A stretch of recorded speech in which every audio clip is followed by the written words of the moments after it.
Good morning, taste buds. I'm Chef Michelle Bernstein. Don't let life pasta you by. Join me this morning for some of my favorite and most flavorful pasta dishes I've collected over the years today on SoFlo Taste.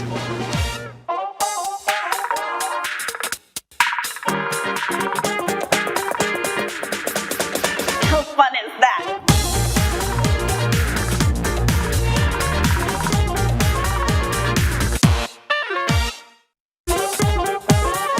Good morning, I'm Chef Michelle Bernstein. Welcome to SoFlo Taste and welcome to the Goya Kitchen here at J World in Coconut Creek. With more shapes than a Rorschach test, pasta may be the most versatile food staple of all. Whether it's dried or fresh, dressed up with any intricate red, white, or pink sauce, or just tossed in butter and Parmesan, we love pasta. So today I thought it would be fun to add to your already extensive pasta recipe files some of my favorites that you may not have. So let's get cooking. The first one I want to show you is a red sauce shellfish linguine. I pre-cooked the linguine. I really wanted to focus here on the sauce and the shellfish. Look how gorgeous all this is. I have beautiful dry diver scallops. I have these beautiful little Key West pink shrimp, clams, mussels. Just go crazy with it, right? I went to Delaware Chicken Farm and Seafood Market, and they have right now amazing stone crabs and seafood and shellfish and fish. They have everything. They have oysters, which they'll even shuck for you, snapper, grouper, dolphin, salmon, whatever you want, they've got it. It's always the best. It's always delicious. Pick it up at 4191 North State Road 7 in Hollywood, or call them 954-983-6831. Place an order, tell them I sent you, and send them my love. All right. Oh, by the way, order your bird. Don't forget about Thanksgiving. Turkeys are coming up, so we got to get ready. All right, I'm putting lots of extra virgin oil in a pan.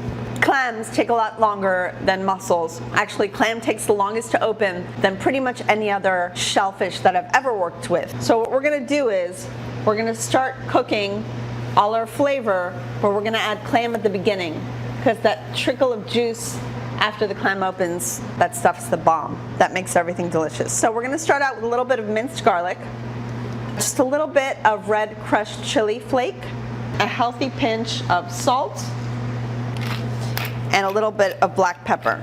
I love my garlic to have a lot of flavor because the garlic is going to be in the little nooks and crannies of everything. So the garlic is already starting to work. I can already smell it starting to cook. So we're going to add in our clams. Let's give these a chance to get really nice and warm so that they will want to open right up for us. So to that, I'm going to already go ahead and add my mussels now. The clams have been there a couple minutes. We've given them a chance to get open. Now we're going to go ahead and add a little bit of white wine.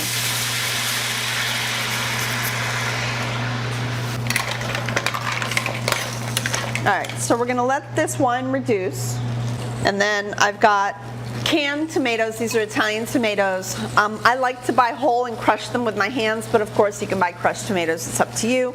I also use the juice that it comes with, and then of course we have a little bit of clam juice for even more flavor.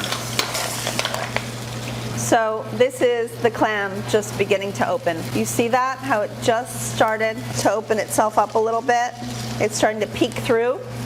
So we're just going to let them be because we want them to open all the way up. That's what it means like when they are cooked. All right, so to this I'm going to go ahead and add my tomatoes and just probably about half of this clam juice. So what I really want is for this to just build flavor. I want the clams and mussels to open because the scallop and the shrimp take no time at all. So why don't you go take a quick breather, but don't go too far away because when you come back, we're going to finish this off and then we're going to start our next pasta dish, which is kind of irresistible, if I have to say. More SoFlo Taste and more recipes after the break. Come back to the Goya Kitchen at J.A. World. Michelle and the food. This is SoFlo Taste.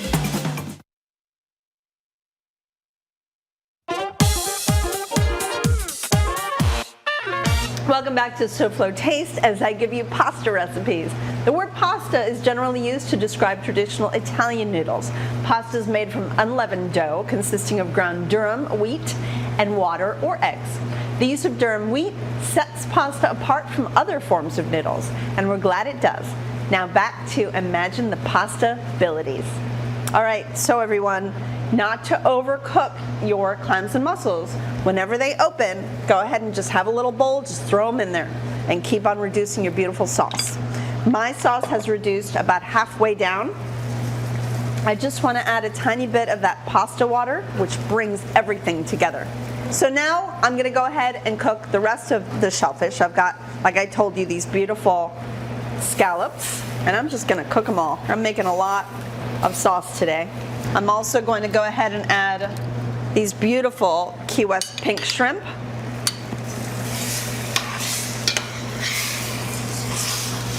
Chopped parsley is almost the only thing I need to finish the dish. Now instead of butter, I've decided to go with just a little bit of olive oil. Add some pasta back into this and give it a good, I'd say, minute to really heat through. So take your warm pasta, and by the way, those shrimp and scallops cook in like seconds. It takes absolutely no time at all. And go ahead and grab either a ladle or a spoon. I'm going to use a ladle to grab our beautiful juices and shellfish. Just be a little gingerly with it. You don't want anything to break. This is just so beautiful. Right over the top. Make sure you get a lot of good, delicious juice, like so. And then, of course, finish it off with these still warm clams and mussels. If you want to give that another hit of oil, you can. I think it's perfect. The only thing I would do is put a little bit of big salt, sea salt, right over the top of that. And there you have it. Beautiful shellfish, pasta, just yummy. All right, let's jump right into the next dish. And that next dish is a mushroom pasta. I don't like a lot in my mushroom pasta. I like it to be somewhat simple, but I do like it to be rich, so I do add a little bit of cream. I decided to make a little bit of dashi broth for this pasta. Now, you can buy these dashi granules pretty much anywhere. It's like an instant dashi broth, or you can make your own with seaweed and bonito flake. I have it also on SoFloTaste.com. All my recipes are there. Let's go ahead and jump right into our mushrooms. Here are our mushrooms. Now, these are kind of just a nice blend of different mushrooms, and it's really up to you how you want to cut them. I'm just going to be really kind of just rough with them and slice them in any old way. I like some of the mushrooms to be bigger than others. I don't like to go too fine in a mushroom pasta because I want people to know that they're eating mushrooms. So just so you know, I also went ahead and cooked the pasta for this as well, which I have pasta water of saved on the side. So I love cooking mushrooms in both butter and oil. It's a more of a European style of cooking. We're going to add a little bit of garlic to the pan, as well as a little bit of minced shallot. If you don't have a shallot, it doesn't matter. Use an onion. A yellow onion would be delicious because shallots are really nice and sweet. Let's go ahead and add the mushrooms to that.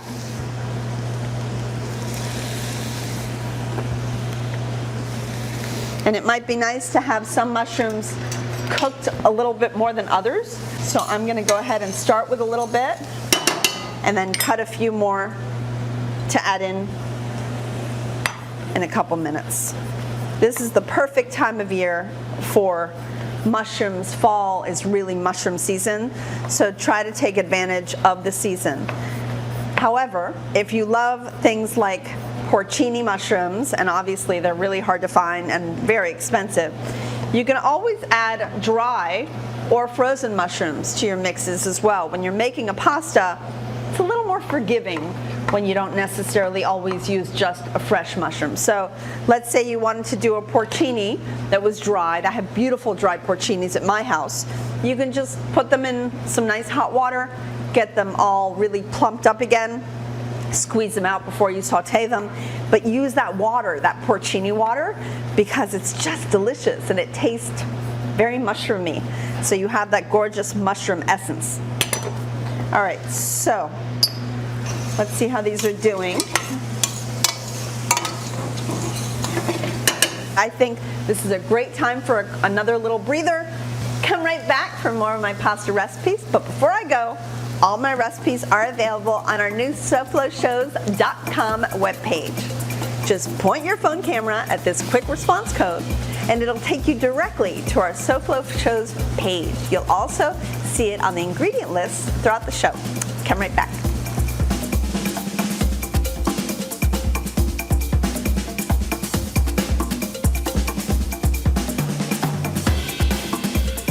SoFlo Taste will return right after this.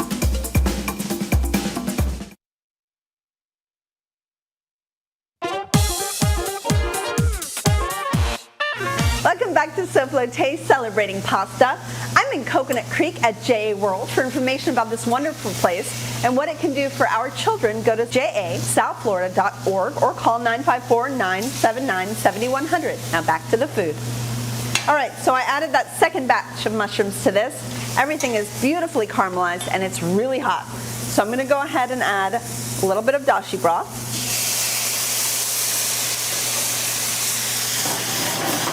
I love that sound. Beautiful. I'm also going to add a little bit of pasta water to bring this together a little bit better. And now I'm going to add some fresh thyme, finely chopped. Some fresh rosemary, finely chopped. Love those two herbs with mushrooms. And then finally, just a little bit of heavy cream for richness. All right. So let's go ahead and add our pasta. So this is bucatini, and it's kind of like a straw. It's got a hole in the middle where it likes to soak up a little bit of sauce. It's a little thicker than your typical pasta, so you really want to make sure that whatever you use it in, I would always par-cook it and then finish cooking it into the sauce, because there's nothing better than a good bucatini that has soaked up whatever sauce you're cooking it with. All right, so lastly, I'm going to add some Parmesan while this just finishes cooking. I have a beautiful piece of Reggiano Parmigiano, Italian Reggiano Parm. And let's just go ahead and add some, and we'll add a little to the top as well. And as you saw there, if you don't want the cream, you don't have to put it in. I love a little bit of the richness of the cream in this dish, but because of that pasta water, it really brings it all together. And this is just about there. And how can you tell?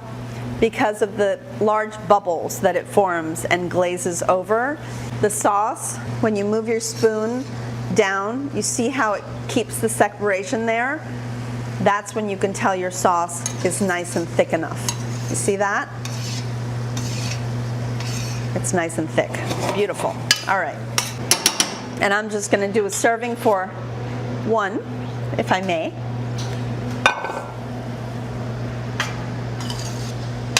Make sure you really gather a nice amount. So if you want to make this kind of fun, you can just keep the tongs closed and get enough pasta onto your tongue, which is harder with a bucatini, but you can also do it on the plate where you kind of gather it up together so that it's really beautifully tight and presented. Or you can just have some fun with it and serve yourself a delicious plate of pasta. Because this is a little bit rich, I wouldn't serve everybody a massive bowl of this, but you definitely want to grab a spoon without holes and get all the goodness from the bottom of the pan, including its sauce, and put it right over the top. This is delicious, it's earthy, it smells so good. Thanks to, I think, the mushrooms and also a little bit of that dashi. If you don't want to use dashi, you can always use a little bit of chicken stock or veggie stock. But I don't know. This is my son's favorite pasta right here, I have to tell you. It's so yummy. A little bit of parm right over the top. And I think you got yourself something yummy. So try this, dig in. It's so delicious, it's so earthy. It's great for the whole family. It's just a little sinful, but not terribly. Come right back, and I will show you my favorite pasta dish next.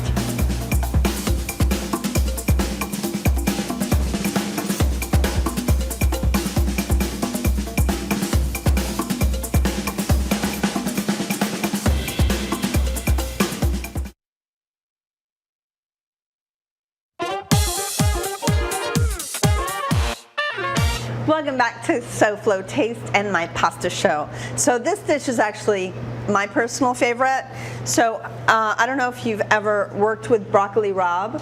It is not broccolini, and it's not broccoli, it's broccoli rabe. It's called rapini in Italian, and it's bitter but delicious. So what I do is I take this and I blanch it in boiling water for about a minute or two, drain it, cool it, make sure it stops cooking, and then I just chop it up in nice little bits. And it's so yummy. It stays nice and crisp. It has a tiny little touch of bitterness, but not too bad. And it's just so good. All right, so we're gonna make a beautiful mix, and I'm just gonna start cooking it, and then I'll talk about it as I do. Here I have orecchiette, or little tiny ears, cooking in water.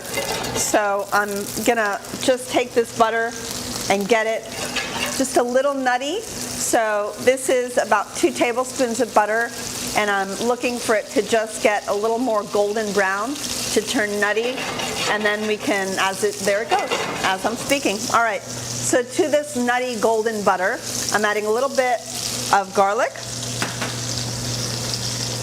the broccoli rabe, fresh little cherry tomatoes. They are heirloom tomatoes, so they're all different colors. I'm going to go ahead and already season it with a little bit of salt, some pepper, and some rosemary. Lemon zest, using the good old microplane to make it easier. Then we'll take our pasta, which a little bit of water will help us, the pasta water. We'll turn this into a beautiful sauce as well. So I'm not going to be shy with it.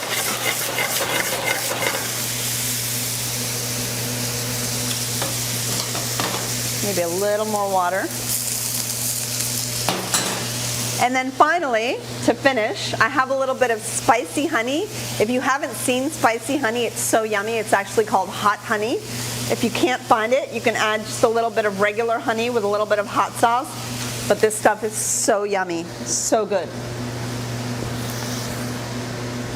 A hint of extra virgin to finish it. I'm using my good stuff today, because pasta always deserves a good oil. Give it a little toss, and then we're all done. So good, so fresh, and so quick.